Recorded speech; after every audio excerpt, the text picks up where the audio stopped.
Welcome back to the Undercovers cast. I'm Paul Kashmazak, along with Tommy and Jenna here with us once again for another great show. Ben is absent tonight, but we still have lots of great content to give you guys tonight, even though it seems like the next 5.5 weeks is going to drag without any good Bills content in the next few weeks. But we definitely have some good Bills content to give you tonight. Starting, I guess, with what kind of happened last week with Stefon Diggs and the whole dilemma, and feels like the NFL world erupted into a toxic battleground between Stefon Diggs and the Bills. What is it going to happen? I mean, the media obviously creating these narratives. He wants out. He wants this. What kind of takeaways do we take that we have taken away from the whole Diggs dilemma? Um, I feel like the whole Diggs thing, I knew it was kind of blown out of proportion. Once the media and stuff got involved, and then you hearing, oh, he doesn't want to show up. He has issues with McDermott. Oh, he has issues with Josh Allen. It's just it's just a big narrative to the media that to make this team have some kind of discomfort with the team, or something like a what's the word like a disgruntled.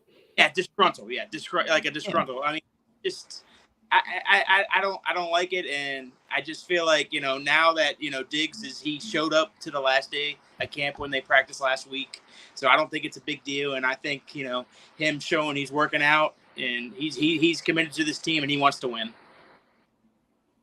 Yeah, well, the thing is, it's been going on for quite some time. For the past few months, we've known that Diggs has had some qualms with the team based on how he reacted to Josh in the video after the Cincy game. He had his arms wide out, supposedly yelling at him. We had a feeling that there was a little bit of turmoil. So for me personally, I don't think we should necessarily dampen it. I think it invites some good discussions as to what this team needs to improve on in their offense. There's obviously a miscommunication issue. The offensive coordinator, wide receiver dynamic was kind of disconnected. Dorsey wasn't utilizing Diggs properly, at least in the last half of the season. In the first half, Diggs was pretty active in each game. Maybe aside from the Miami and Ravens game. He had really good games against the Rams, the Titans, the Steelers, and the Chiefs. But then after the Green Bay game, that's where things kind of fell apart. I've noticed even early on in the Jets game, Diggs was I think he was the first play of the game. It was about a 40-yard pass to Diggs. But after that, it quieted down a little bit. So I think defense has kind of adjusted a little bit to our scheme, to our plays, and something's got to be done about it. They got to incorporate Diggs more, add some underneath throws, and open up the passing game. I noticed some tension too in that Cleveland game a lot, because that's when he kind of spurted out to the coach and he kind of gotten his face, and then he had to calm him down and stuff like that. So I could tell some tension was going on right after that Cleveland game. That's when I think it kind of spurted. I mean, tension is obviously a little bit of tension or a little bit of spark in you, right, is in a team. It's not like the end of the world.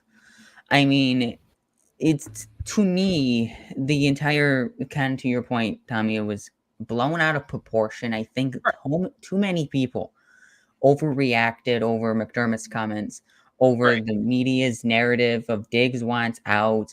It was never going to happen. Diggs would never, I want to say would never, but there's no possible way for a guy like a Stefon Diggs to get out of Buffalo because the cap situation. To me, a little bit of tension or a little bit of spark bring some, it could spark some good vibes or even good changes to a team. Absolutely. Like to Jenna's point, he wasn't involved really much in the offense in the later half of the year, or even in the playoffs as much. I mean, he wasn't really involved in that Cincinnati game. So what this could create is Ken Dorsey to be more creative in his playbook heading into this year, creating different ways to get Diggs involved, throw him into the slot like we saw in the first Cincinnati game on that Monday Night Football game where he strived. We all know he strives in the slot, so maybe that's where Dorsey will go. Throw him in the slot more often, throw him out wide, or even do wide receiver screens. So we saw a little bit with Brian Dable when he was here. Right. Use plays. A good offensive coordinator puts their best player in spots where they can strive and be successful for a team. Mm-hmm. Yeah, definitely. I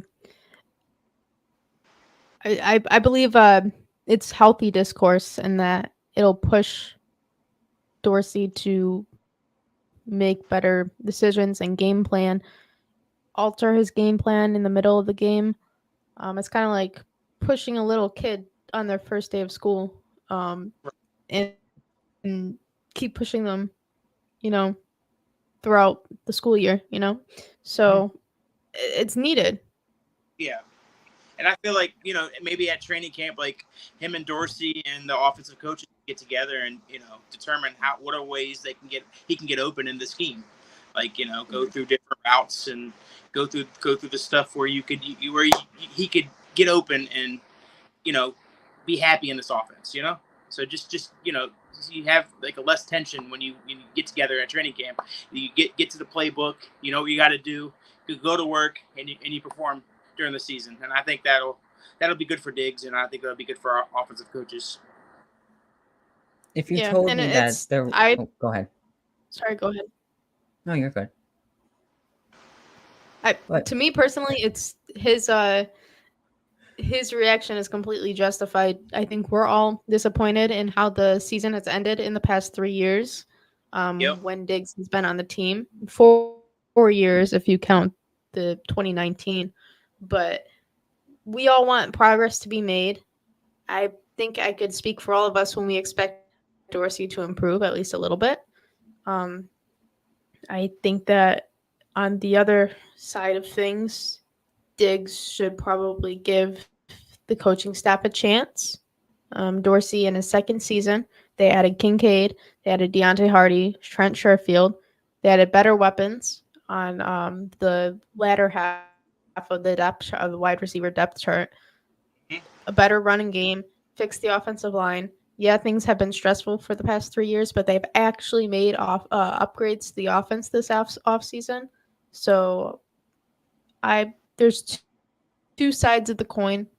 We can be upset about how things have ended, but look into the future and think it's probably going to get better from here on out.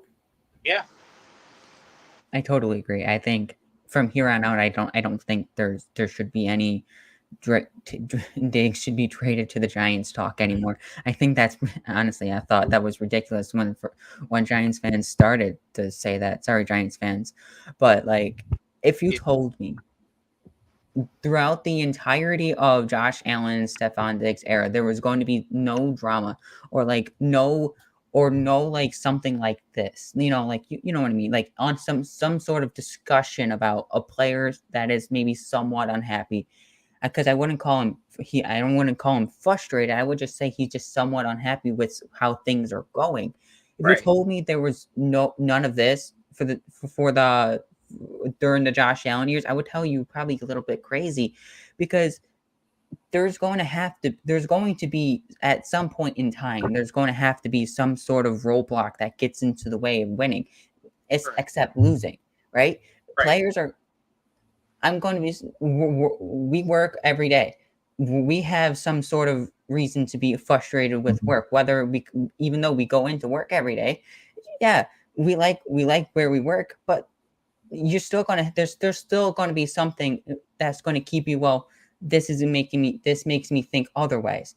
So I think this is healthy for the Bills to to have some sort of roadblock in the way in order for them to get through. It shows that they're growing. It shows that there's some sort of this Evolution.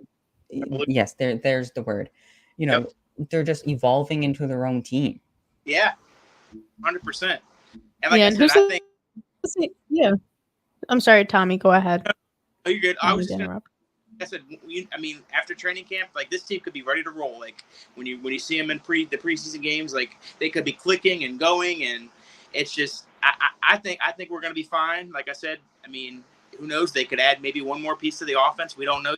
So, but I mean, I think this team's gonna be fine on offense. Dorsey going into year 2, I think this is the year Diggs could excel and like shut up all the haters. You know what I'm saying? He could just go out and perform, and then him and Josh can just be happy, Yeah, and who's to say this won't bring them closer together? We had back in the late 80s, early 90s, the bickering Bills. Yeah. That was a thing. And Yeah, it then was. they went on to a run for 4 Super Bowls. So if history is damned to repeat itself, then who's to say this can't be the start of something special? And maybe we'll win all 4 of those Super Bowls that we go to this time.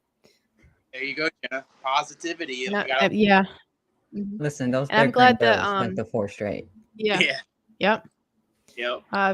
I'm glad that this got out of the way, got taken care of before the start of the training camp. Imagine if this was during training camp. Imagine if it was preseason, and worst scenario of all, in the middle of the season. I'm glad that this is getting taken care of when they can actually make changes early instead of having to adjust mid-season. And another thing, like when the media asked McDermott, "Are you concerned?" I mean, any coach would be concerned if your player missed practice. You don't know what could have happened. You could have gotten in a car accident. Anything could have happened to him. I would have been concerned too if I was a coach. So it's just like the media just take things out of proportion. Everything's cool. Let's move on. Yeah, so. And I do think that his comments were made after a heated discussion with Diggs. Mm-hmm. He wouldn't have said. McDermott is very careful with his words, right? But you could see that he was a little bit flustered when he went to the podium. So I think that he and Diggs and maybe a couple other training or coaching staff had a little conversation, and that's when he had to say, "How about you skip practice, go home, I'll excuse you." And then he came to the podium maybe about 20 minutes later, and he was still a little frustrated. You can tell by his face he was a little bit red. Right. So that's probably what happened, and it just a slip of the tongue, a Freudian slip that he's very concerned. That's probably all it was. But I think that he probably should have been careful with how he said that, because obviously the media went crazy after he said it. Yep. Everybody speculated that Diggs would be traded, that he hated Buffalo, blah, blah, blah. There were more problems than what there really was. So at least he went to the podium the next day and explained and clarified his comments a little bit. Went more into detail about what had happened. On the media front, all I'm going to say is, Aaron Rodgers, you better be ready for that New York media, because they're going to tear you apart. And when things go downhill, that's Oh boy, it's so not going to be pretty. He's going back into the dark. He was even in the dark in the Taylor Swift concert. I don't know, crazy rabbit hole here, or about that Tommy wants us to enter. I mean, he was at the Taylor Swift concert and he still was in the dark. So he's still there. Yeah, he hasn't left Renegade Rodgers yet. Maybe New York fits Rodgers in that sense, Renegade Rodgers. But another thing in mini camp that has happened that is keeping things interesting in the Bills bubble is the battle at cornerback. Who's going to slot behind Trade. Oh my! I was just about to call him Trey Diggs. Trey White. Who's going to be the cornerback number 2 behind Trey White? Kyrie Elam or Christian Benford? Both of them, based on reports, have had excellent mini camp this week. Last week, and having some pretty good had also some pretty good OTAs. Who do you guys think is going to come out on top in the cornerback battle? Jen, I'll let you take this one first. Um, I mean, personally, I would like Kyrie Elam to slot into CB2. And I think that he will come out on top, just given that in the latter half of the season, when he was used, he did really well. He had in the Miami playoff game, he had that interception. That was amazing. He had 3 interceptions this past season and postseason. So I think he's on a good track. I would like to see the Bills implement press man, and Kyrie Elam. He excels at that. So Christian Benford, I like him a lot. He's done really, really well as a 7th-round rookie, 7th-round pick. Sorry about my dogs; they're annoying, but I expect Kyrie Elam to take that spot. It's just that 1st-round pick and another year under his belt. I think he's gonna be the choice. I 100% agree with you, Jenna. I think it's Kyrie Elam's job to lose. I mean, I think this is the year he proves himself. 1st-round pick last year. He's going to go out ball, be the opposite corner, opposite of Trey White. I mean, yeah, I agree with you too, Jenna. Maybe put him more into press coverage. Make sure he doesn't get beat by other receivers and he'll lock him down. And I have full confidence that he could take over the number 2 cornerback position. I would agree. I mean, I guess Christian Benford. I mean, just if it comes out to be Christian Benford, coming into the season, as cornerback 2, would be a great story. I mean, he's 6th-round pick out of Villanova. I mean, Villanova. I mean, I don't remember a guy in the NFL that has came from the University of Villanova. They're a basketball school. They're not a football generating powerhouse. So it'd be a great story if he ever, accomplished such a goal. I honestly think I agree that Kyrie Elam is going to get this role. One thing that keeps him away from the role is health. Because he had that, I think he had an ankle injury last year that made him miss so many games. Also, I think he was a healthy scratch maybe once or twice last year for some reason that they decided not to put him into the game. So I honestly think that Elam will get this job heading into week 1 against the Jets, and whoever he's up against, he will certainly strive at. And you guys say he's great at press coverage. This fits Sean McDermott's system, right? The aggressive press man coverage system. Go after, stand 5 yards at the line and knock that receiver off the route really quick. Mm-hmm. I think he's going to strive in this system that Sean McDermott has set up for him. Yeah, I agree. Yeah, I agree. Go ahead. Go ahead, finish your point. Oh, no, I was gonna say, yeah, a great story, like you said, if Benford did win the job. But I feel like Kyrie Elam, he's gonna be hungry come camp time. And he's just gonna focus and he's gonna win out the job. I mean, I love Benford. I think he'll come in in situational downs where he'll come in and maybe make a play here and there. But I'm all for Kyrie Elam to be a star in our defense for the coming years. Yeah, I agree. I think Christian Benford, he can come in if they want to go into zone coverage. Mm-hmm. That would be really helpful. It's really nice to have this problem. We have 2 corners who have different skill sets, right. and they're both in competition with each other. Both of them have a leg up on each other. So to have a little bit of versatility, it's kind of like with Taylor Rapp in the safety room. Obviously, Jordan and Micah are the starters, but to have Taylor Rapp available, even DeMar Hamlin, they can do some sub packages and diversify the defense. So I'm really excited. I think that Kyrie's going to be hungry just because he had a less eventful rookie year on the bench for some time. So we'll see. I'm really excited. Yep. One word we've been using all season as Bills fans is the word hungry. Wonder what they're hungry for. I mean, hungry is making me hungry for some food right now. So I mean, whatever Mhm. they're hungry for, I mean, they better go out against week one against the Jets and show that they're hungry, right? They're hungry for the win. Either they're hungry for a 45-0 win against the New York Jets on Monday Night Football, and that's obviously not my score prediction for Monday Night Football. So Jets fans, keep cool in the comments. That could, But like, they're that, hungry. They wanna go out there and they have a point to prove.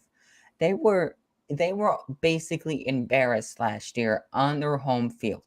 They mhm. lost. They were I mean, I wouldn't say they were supposed to win the game, but they were supposed to win that game, even though they were facing a tough team. The expectations say we were supposed to win that Cincinnati game.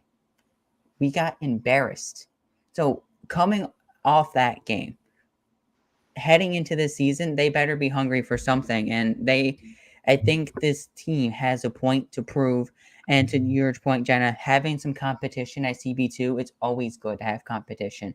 It's like, to my previous point, there would be a problem if there wasn't some sort of dilemma in the building. There would be a problem if there's no competition available for any of these players to go through. So having some sort of competition at CB2 with Elam and Benford, it makes everything better for this team. And just one thing is that Kyrie Elam had 57% of the snaps last year, defensive snaps last year. Do you guys think that's going to stay at 57%, or you guys think that's going to go up a little bit more? I think it could be a little bit more, maybe to like 63, 65%. I think he could ramp up his reps by that much. Yeah, and depending if they want to change the sub packages, maybe add an extra linebacker in, um, sub in Taylor Rapp. Yeah. We have a lot of options with with their defensive pieces. I like the fact that they can maybe go to a 3-man front. That's They true. got Ford and Daquan Jones, so they have some big guys who can slot in there. So it is a good problem to have. I'm really excited for this defense because Sean McDermott, he was really aggressive when he was in Carolina. So we can see something else this season from what we've seen in the past 6 years. Yep. I agree. Kyrie Elam at times with the Bills defense came up important, right, for this team at times last year. When White was having a bad game, you saw at the other side Kyrie Elam step up just a little bit.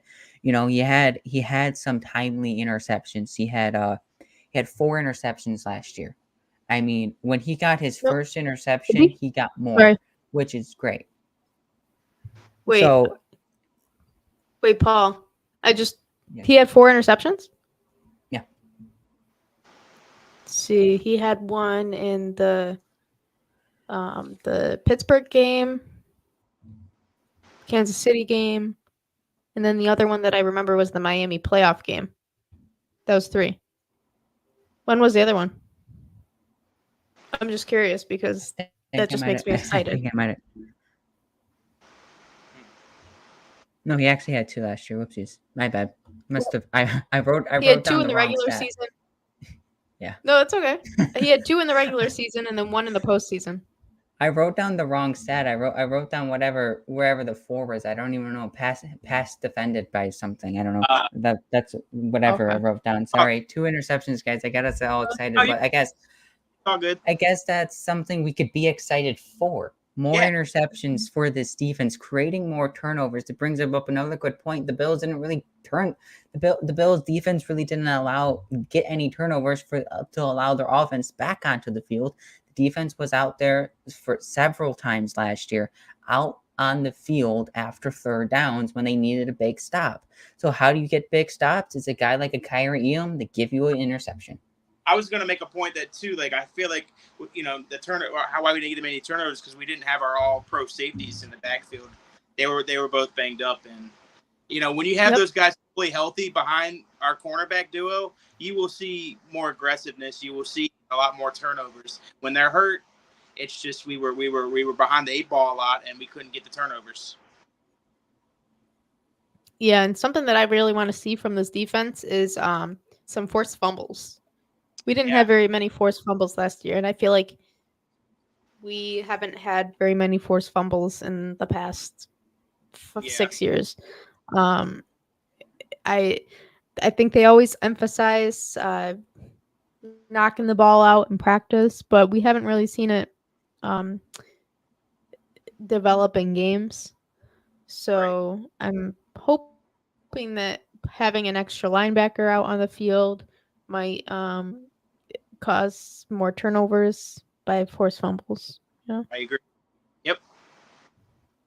One thing, an aggressive defense, like you said, creates is forced fumbles, and something that which also it creates tackles for loss. I mean, Kyrie Elam, even though he obviously was hurt, he only had 1 TFL last year.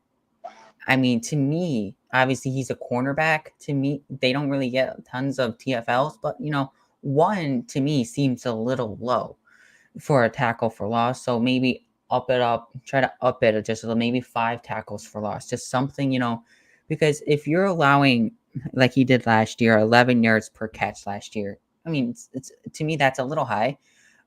You're going to create tackles for loss. You could probably get that average down. You play the press man coverage, like he fits in the system that we all know that Sean McDermott's going to use.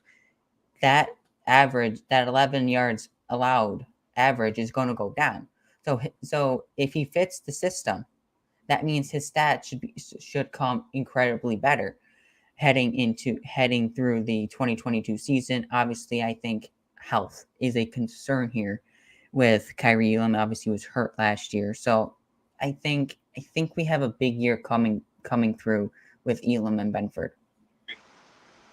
I know. Coming out of college, the biggest knack on Kyrie Elam was the way he tackled. So hopefully he improves on that. Christian Benford, he was a very willful tackler. I remember versus the Titans, he had a really good tackle for a loss against Derrick Henry. So let's hope that they both improve on that. It'll make our defense a lot more aggressive. I agree. 100%. Tackling is the most important thing to do on defense. Obviously, you can create turnovers, but if you're not tackling anybody, it becomes hard to defend any team, even a team like the Atlanta Falcons, who could be one of the worst teams this year. If you're not tackling them, they can run up 30 on you. So tackling is really important in football. We could obviously know that. I mean, based on missed tackles last year, Kyrie Elam had 4 missed tackles. Benford had 6 missed tackles. Benford had a 20% missed tackle percentage last year, and Elam had an 8.9 missed tackle percentage. So obviously those can go down. They can obviously improve on tackling heading into this season.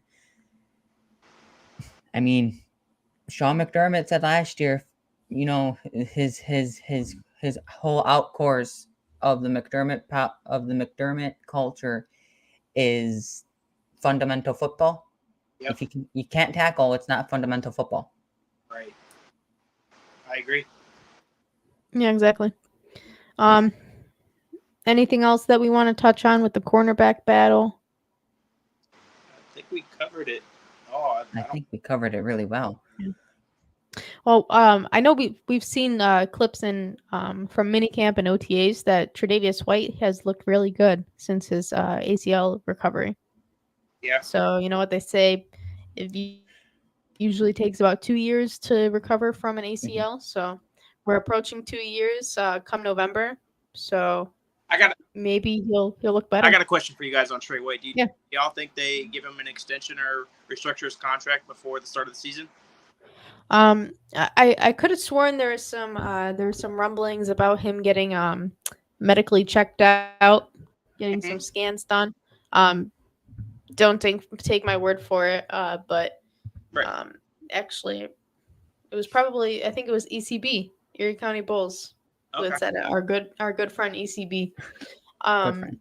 said that Tre'Davious White might have been looked at to see how his knee looks, and if it all looks good, I think that they could roll out with an extension. Nice. Okay.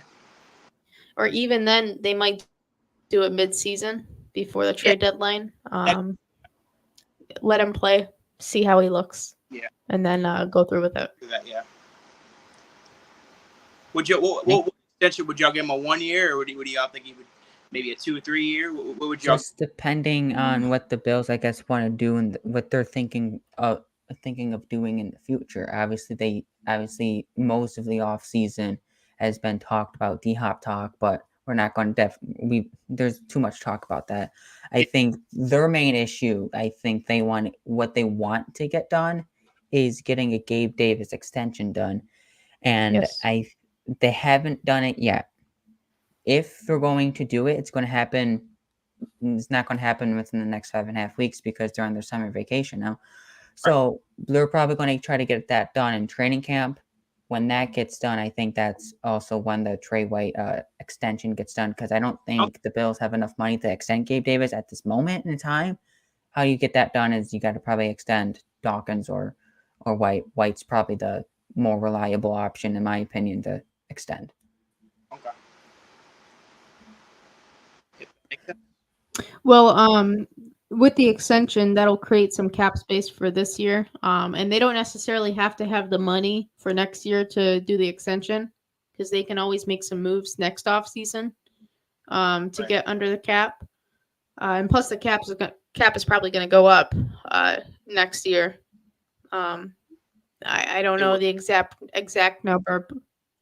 Sorry, is somebody trying to say something? Oh no, you're good. No? Okay.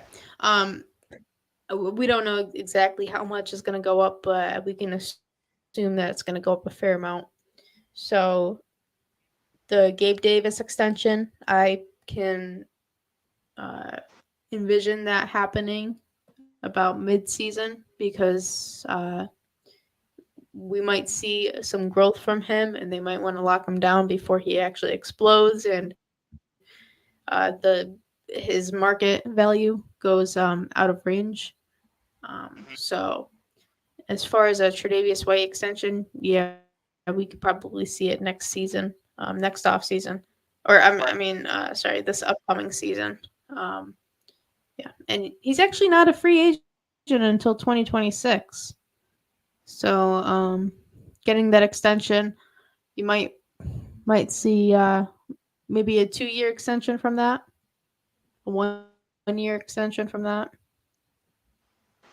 That might be the case. Yeah, Any thoughts on it? I would think probably a 1 year extension. If he's not a free agent to 2026, I don't think there's obviously the money is the issue. Obviously, because money is tight, I think a 1 year extension would definitely open up a whole bunch of money for the Bills. So I wouldn't think they would extend him more than 1 year if he's not a free agent to 2026. Yeah. Mm-hmm. Yeah. And in 2026, he's going to be 31.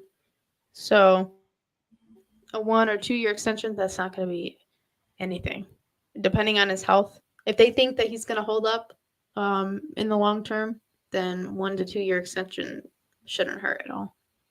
No. And Some it'll other space some money out. some other things that has happened during some mini camp outside of Bill's camp is Chris Jones was not at the ring ceremony, but also did not attend any of the mandatory mini camps in Kansas City. He's looking for an extension. Do we think it's a problem, or do we think it's a non-problem for Kansas City heading into this season? I mean, it could be a problem, but I saw a report today that said that they're working on it, that it might get done before training camp or during training camp. So, but I mean, if it lingers, yeah, it could be a big problem for Kansas City because he's their best player on their defensive side of the ball. So if they don't have him week one, that could be troubling for their defense. Yeah. I anticipated for it to get worked out. I don't think that they're going to go into the season without Chris Jones. He's an important part of their team. Yeah,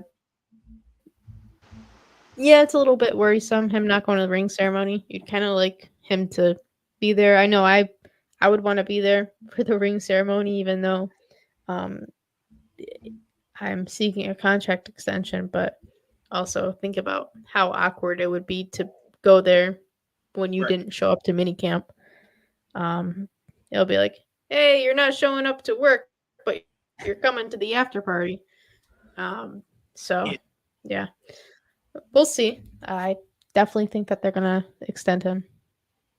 There's no way that they wouldn't. I think they're going to have to, even though like maybe they don't have money because they have only like almost $300,000 to spend, but they're going to have to get this done because if Chris Jones is not on that defense, that run defense becomes horrid. I mean, if they really couldn't stop the run last year, think about not having a big guy in Chris Jones. People are just going to say, hey. Like the Bills, we're a pass-heavy offense, but hey, we have Damian Harris and James Cook there. We can just run the football 40 times a game and have Josh Allen throw it 2 times. And I think the Bills can still win by a favorable amount.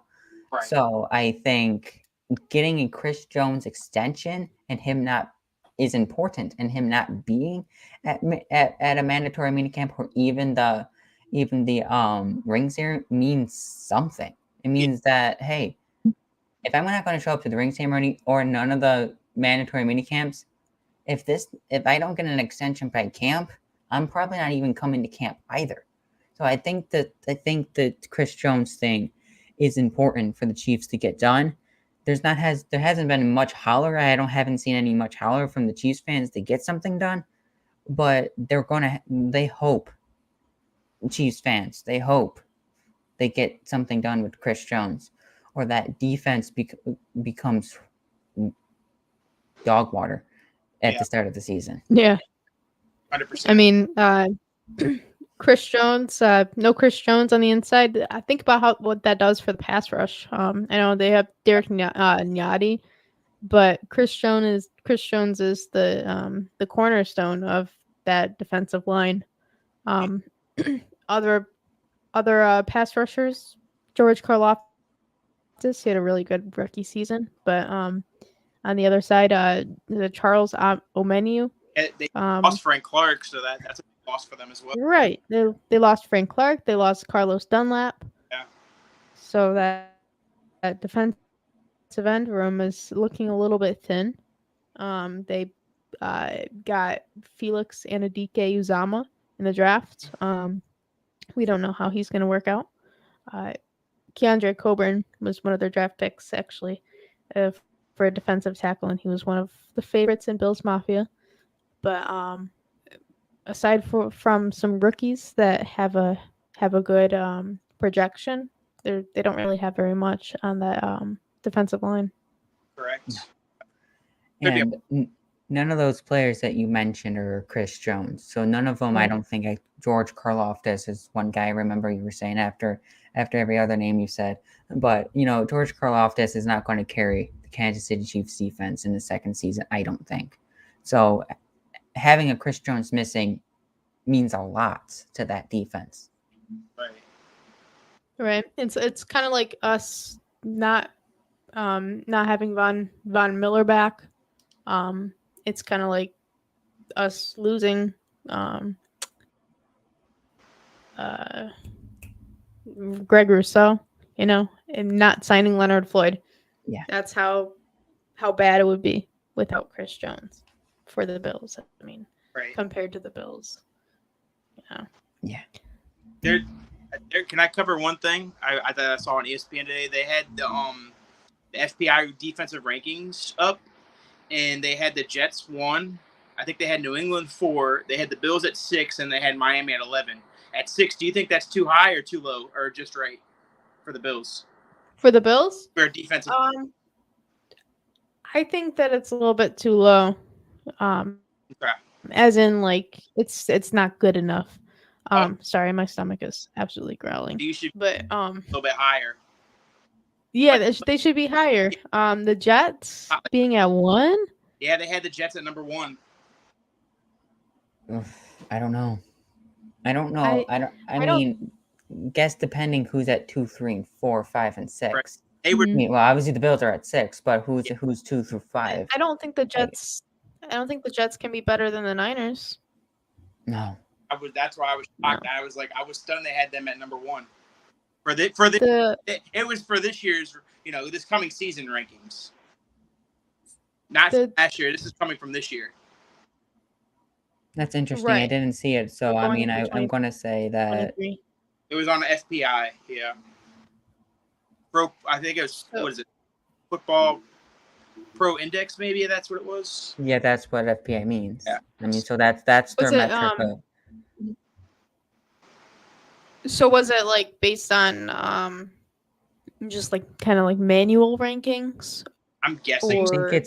I think FPI is their computer generated, like so it's computer generated. Their like what their computers think. I would think that might be the top defense. Patriots. I mean, what do y'all think about that? Patriots being at 4. Yeah, they're at 4. We're at 6. I don't know. 11. I think Miami might be too low. Yeah, no, Miami is definitely too low. Let's face it, the only reason that the Jets are at 1 is probably because of Sauce. Yeah, probably. I wouldn't take the Jets defensive line, even though they have Quinn and Williams. I wouldn't take the Jets defensive line over the Bills defensive line with Von Miller in the fold. I wouldn't take their safety room over the Bills. I would I might want to take their linebacker room because they have CJ Mosley and Quincy Williams, some continuity, and obviously we don't have Tremaine Edmonds anymore. Matt Milano is our lone star right now, but because of the experience that they have, I would take their linebacker room. Yeah, I think those are some odd rankings there. Yeah, I know. I was surprised when I saw it on Live today.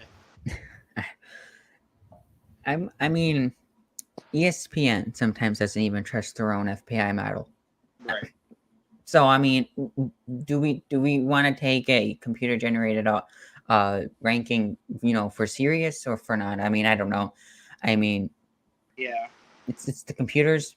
What do they really know about football except stats and math equations? So, I mean, once we see the players hit the field, that's when I think ranking should be done. I mean, right now it's just stuff to get content out because we have 5 weeks of nothing. For the next few weeks, we're going to have 5 weeks of speculation and talking about other things. So I mean, in an FPI ranking, I don't think it should take too much into consideration. Right. One thing that's kind of circulated in the NFL bubble is Jack Jones. Okay. I mean, he's a big piece to that secondary in New England. Mm-hmm. Based on what has been rumored around is that this could be a massive issue on the NFL hands. Obviously, whatever is going on is not right now in the NFL's control.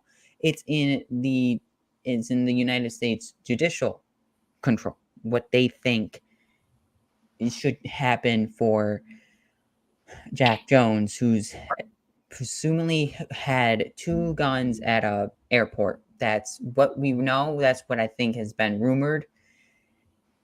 So this could be a massive issue for for the New England Patriots and the NFL. Mm-hmm. What are your thoughts? What you make of it? What do we think?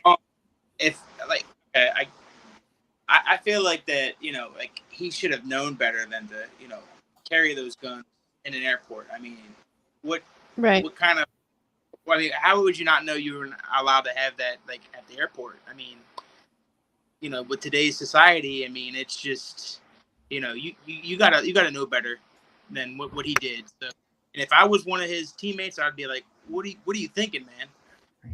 Because this is criminal act. He's probably gonna serve jail time for this, right?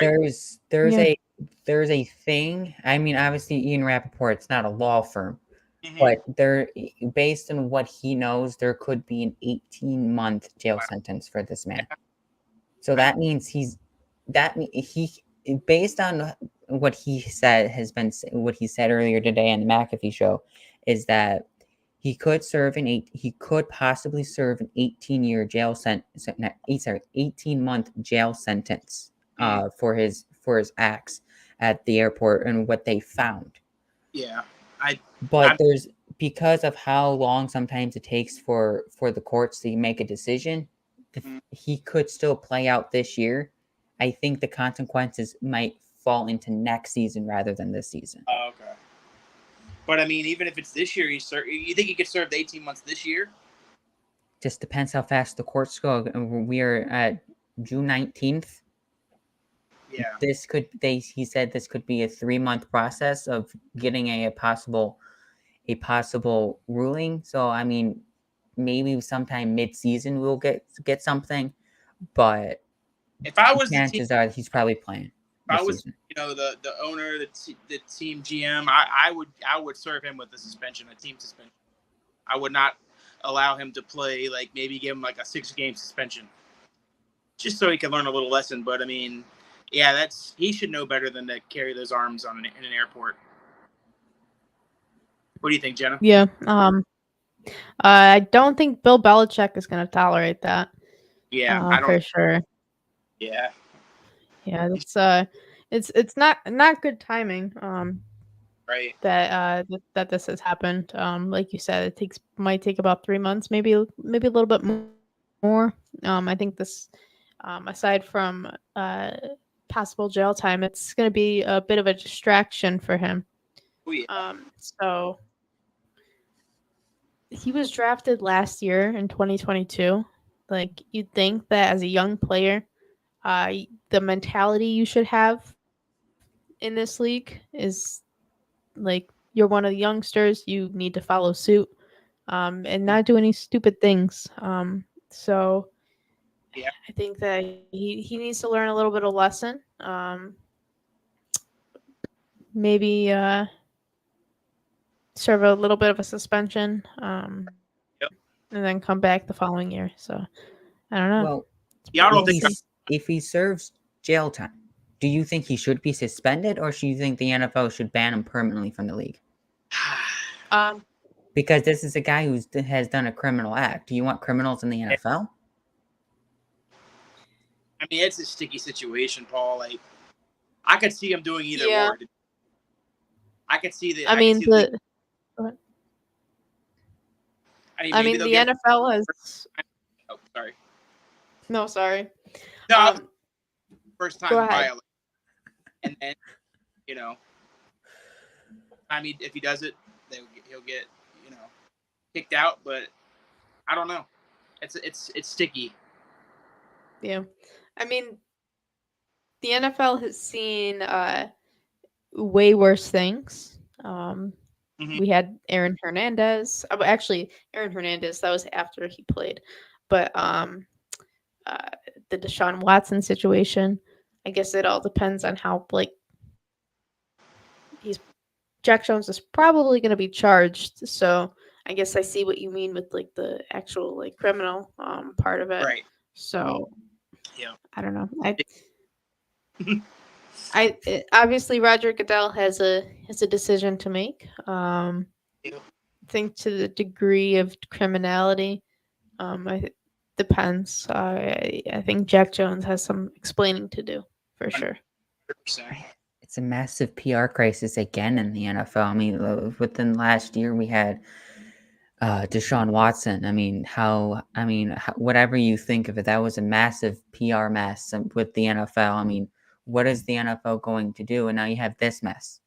Obviously, right now it's in the beginning of it, but wait 4 or 5 months down the line when the courts start, having Jack Jones into court and reading his sentence and what this could mean. What when we get court documents and all that with Jack Jones, this is going to turn into a massive, sticky, icky situation that the NFL again is going to have to go through. And as much turmoil that has throughout the entirety of Goodell's legacy in the NFL, legacy as NFL commissioner, again, he's going to have to step up to the plate. Honestly, just in my mind right now, if he gets that 18-month jail time where he's actually going to have to sit in jail and serve time, I don't think the NFL would allow Jack Jones back into the league because I don't think a 1-year suspension would suit a criminal. Right. I mean, how long of a suspension do you give to a guy who's done a criminal act? I Right. mean, I don't think any suspension is worthy if he actually serves jail time. Right. Maybe if the jail time's less, maybe like a 4-month, 5-month jail time, maybe 1-year suspension works because jail time seems less. But still, again, you're allowing a criminal to play in the NFL.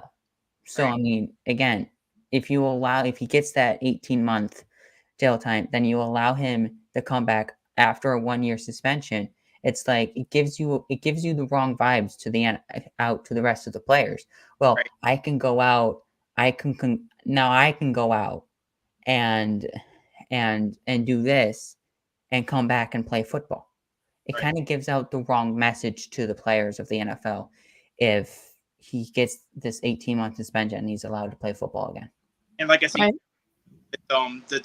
with stuff like domestic violence or gambling, you don't know like how many games like Roger Goodell will give because I sometimes I don't think it's fair like from one player to another player like how many games they get because of the act of crime it was like Right. I feel like a player that does domestic violence should get way more than a player gambling and Right. it's the opposite, so it's Right. like you know so Yeah, and even then with the gambling aspect of it, Calvin Ridley, Amon-Ra St. Brown, whoever this player on the Colts is, yeah.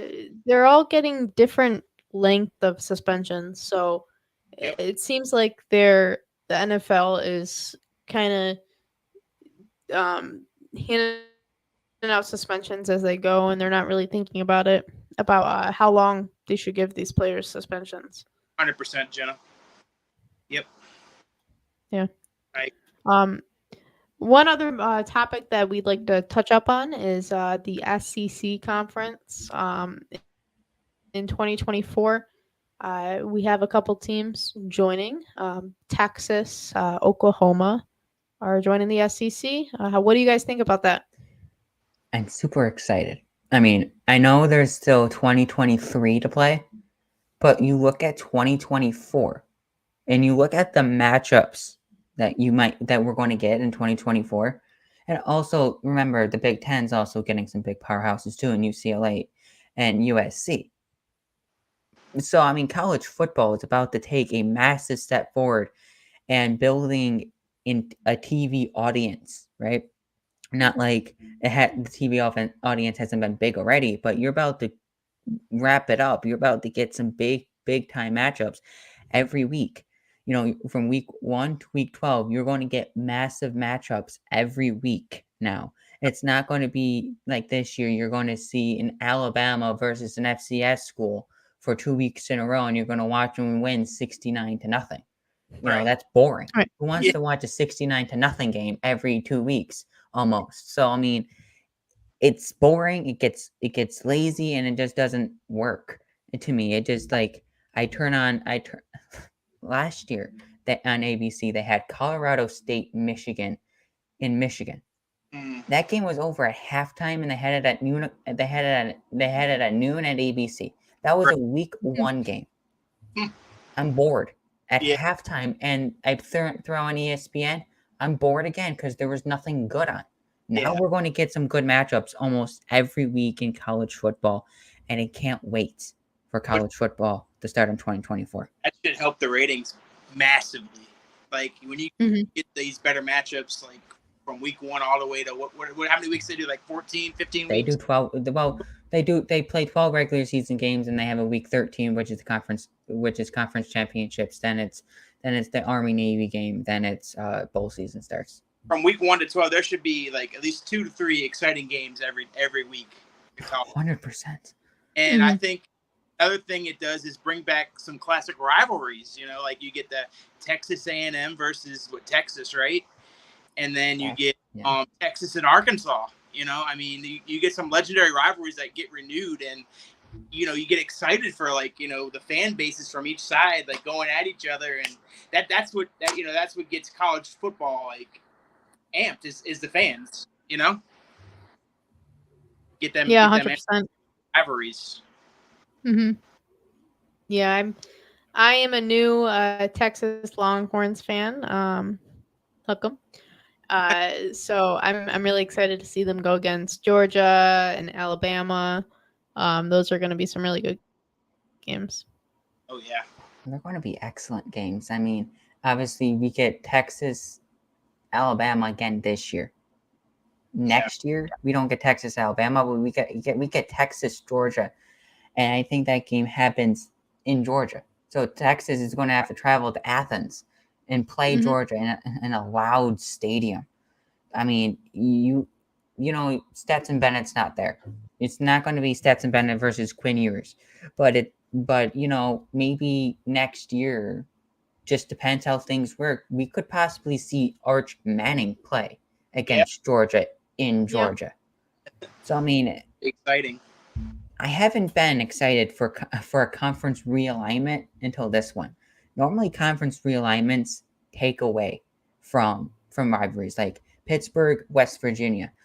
Yes, they're not college football powerhouses, Mm-hmm. but that was once a rivalry played almost every single year until Pittsburgh. I forget who moved. I think West Virginia probably moved out to the Big 12. Now that rivalry is nothing. They finally picked up that rivalry last year and about to play it again this year. Texas and Texas A&M haven't played since 2011, guys. This was Wow. played. Yeah, This it's was insane. played every year. I mean, how exciting! I forget since when. I think it was like the 1960s they played that rivalry and Right. it ended. So you're going to get renewed rivalries again. I mean, Texas, Arkansas is that one rivalry that fuels in our group chats almost every day. So I mean, to see them play football against each other, it's going to be heck of fun. It's going to be fun. I know our good friend Will is looking forward to those matchups coming in 2 years.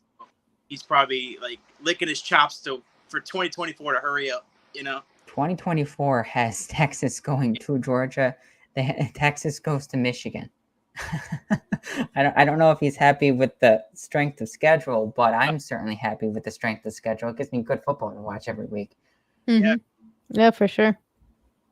And then you got the expanding of the playoffs too, right? Yep, 12 teams.